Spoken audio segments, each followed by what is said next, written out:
Welcome to the deep dive.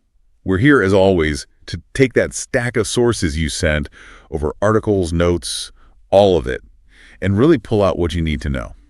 And today we've got a pretty big one. OpenAI dropped something major. Yeah, dual launch, actually. We've got the next generation of their text-to-video model, Sora 2, but also, and this is maybe the bigger surprise, a whole new social app to go with it. It's definitely an ambitious play. It's not just, tweaking the tech. It feels like they're building the whole road and the car at the same time. Right, moving from just providing the tool to trying to build the whole playground. Exactly. They're not just giving people an engine. They're trying to become the platform, the whole ecosystem for this kind of creation. That's a significant shift. Okay, that utility versus platform idea is central here. Okay. So our mission today is to figure out what's really new with Sora 2 on the tech side and why those specific improvements kind of necessitated launching this whole separate social app. It's about the connection. Right? Precisely, the convergence. Okay, let's unpack this. So let's start with the engine itself. Sora 2, we've all seen AI video getting better, but what's the actual leap here? Well, the interesting thing, I think, is how Sora 2 seems really focused on crossing what you might call the artificiality barrier. Artificiality barrier, okay. Yeah, like earlier models could make sharp images, sure, but the video often felt wrong, fake. Yeah. Our brains are just really good at spotting when physics or motion looks off, even slightly. Right. And Sora 2, based on the sources, seems to be tackling the three biggest reasons why those earlier videos felt so unbelievable. Okay, 3 reasons. So this isn't just marketing hype about better quality. It's specific technical fixes. What are they? Let's start with the first one. And it's arguably a huge step for making these videos actually watchable for narrative. Sora 2 can generate synchronized audio. Synchronized audio. Okay, that sounds almost basic, but I guess in AI generation, it's not. Yeah. Oh, it's incredibly complex because the AI needs to predict not just the pixels, like what a dog's mouth looks like when it barks, but also the exact sound that goes with it, the timing, the pitch. All matching the movement. Exactly, and making it consistent with the whole scene. Before, creators would have to layer in sound effects afterwards. Here, the claim is the sound is generated with the video, AI native audio. Which immediately makes it feel more finished, more real, less like a tech demo you watch on mute. Right. It tackles that immediate giveaway that something's off silence or badly synced sound. Okay, so the sound's fixed, but you could have perfect sound. If the visuals look weird, if the movement's wrong, the illusion still shatters. That must be the second point.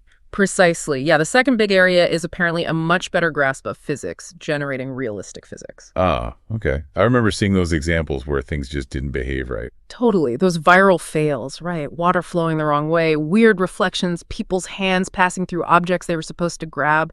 A classic one was liquids. Someone trying to drink, and the water just wouldn't obey gravity. Looked totally wrong. Instantly broke the spell. So Sora 2 is meant to handle things like gravity, inertia, collisions better, making the world inside the video feel like it has actual weight and consequence. That seems to be the goal. If it can handle that kind of basic physical interaction realistically, that's a huge step up for believability. Okay, audio, physics. What's the third pillar? The third is about generating more realistic motion, both for characters and, interestingly, for camera work, too. What does that mean exactly? Like less jerky movement? Yeah, partly that.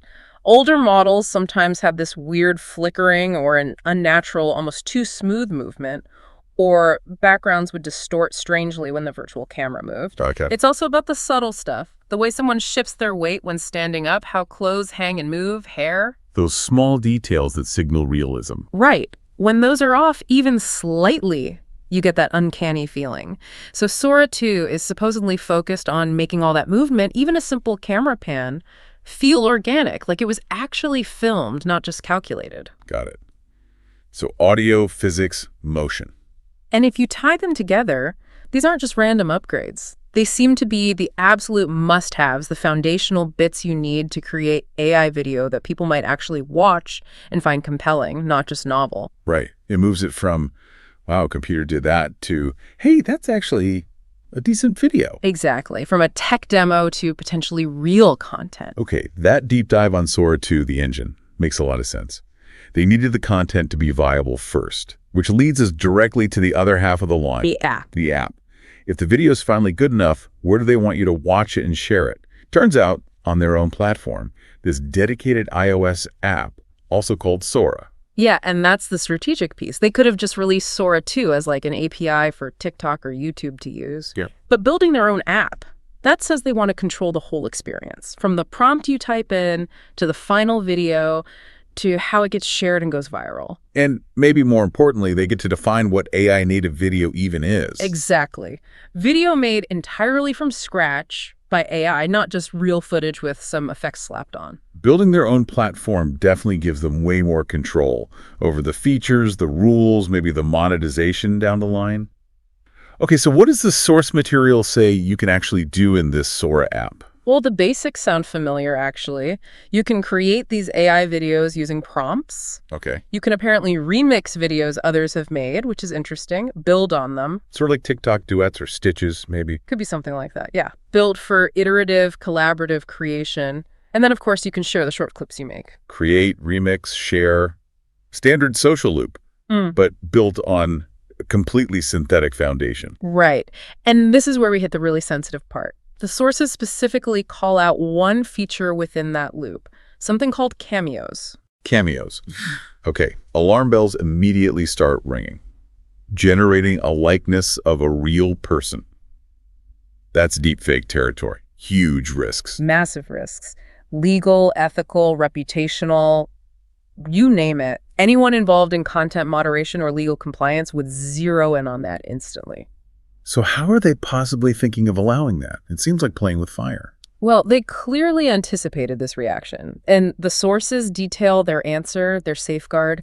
There's a critical condition attached. Okay. You can include likenesses in these cameos, but only with verifiable consent. Verifiable consent. Okay, that's the key phrase. That's not just a checkbox, presumably. Doesn't sound like it. It implies some kind of robust system, maybe biometric, maybe some kind of digital rights management or secure sign-off baked into the app before the AI will even generate the likeness. So the platform itself enforces the consent rule. It's not just a policy buried in the terms of service.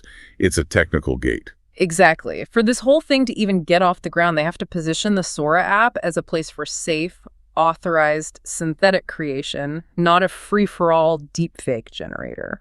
They're basically saying, use our powerful tool, but play by these very strict rules regarding likeness. It's the price of admission, essentially. If you want this capability, you accept the consent protocol. Understanding that constraint is crucial if you want to be well-informed about what this platform actually is. That makes sense. Without that built-in guardrail, the whole project could be dead on arrival from lawsuits and public backlash. They're choosing long-term legitimacy over allowing potentially harmful uses. It seems that way. Sacrificing some potential uses or users to build something sustainable and maybe even partner-friendly down the line. Okay. So we have Sora 2, the technically improved engine making believable video possible.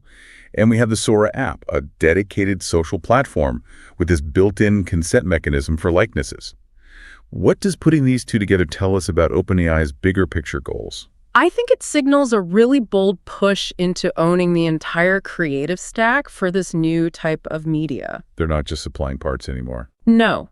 They're building the factory, the showroom, the highway, everything. They want to be the central infrastructure for AI native video, especially short-form stuff that competes with, the current giants. And by setting the standard for both realism with Sora 2 and ethics with a consent feature. They potentially create a powerful lock-in. If they nail both quality and trust, it becomes much harder for competitors to catch up on both fronts simultaneously. It's a bet that high-quality synthetic video is going to become huge, maybe even eclipse real-world video capture in some areas. Okay, huge ambition. But for you, listening right now, thinking, can I try this? What's the current situation? Who gets access? Yeah, not so fast. It's a phased rollout. Right now, it's invite only. Okay, invite only. Why? Well, likely two main reasons. One, managing the massive computing power needed for these models. You can't just flip a switch for millions of users instantly. Makes sense. And two, it lets them control the testing and feedback very carefully, especially on things like how well the physics actually work and, crucially, how robust that consent system really is in practice. Fine-tuning before opening the floodgates. Are there geographic limits, too? Yep. Initially, it's restricted to users in the US and Canada. Ah, North America first. Any reason why? Usually that points to strategic caution. Those markets have relatively well-established legal frameworks for things like data privacy, content moderation, AI liability. It suggests they're testing the waters carefully, making sure the platform holds up legally and technically before going global. Right. They're treating this almost like a governance beta test, not just a feature launch. They need to prove the moderation and consent works perfectly before tackling the complexities of global regulations. Absolutely. Especially with the Cameo feature, the stakes are just too high for a messy, wide-open launch. Their credibility hinges on getting that consent piece right from day one. This has been really fascinating. So to wrap up the main insight for you, this whole thing is about convergence. It's not just OpenAI making a better video tool. It's a strategic play to create a whole self-contained ecosystem, their own social loop around generating high-quality AI-native video. They want to own it from start to finish. And the Sora 2 tech improvements, we talked about the physics, the synchronized audio coom, they're what make that ecosystem viable. Without that leap in quality, the Sora app would just be sharing clunky experiments. Believable synthetic content is the entry ticket for building a social platform people actually want to use. That link between the tech and the platform strategy is definitely the key takeaway. But let's leave you with something to chew on. Yeah. Think about this platform's big focus on cameos and that mandatory verifiable consent. How might a platform built specifically around generating likenesses but enforcing consent, legally and technically, change our current social video world? Right now, most platforms are about capturing the real world, right? And consent is often messy, as implied, or maybe argued about after the fact. What happens if the default for creating content with people in it requires explicit digital proof of permission before you even hit generate? That could really shift things. New forms of digital trust, maybe new kinds of collaboration. Exactly. What does that mean for the platform still operating in that real-world ambiguity? It's something to think about as this tech evolves and starts reshaping our digital lives.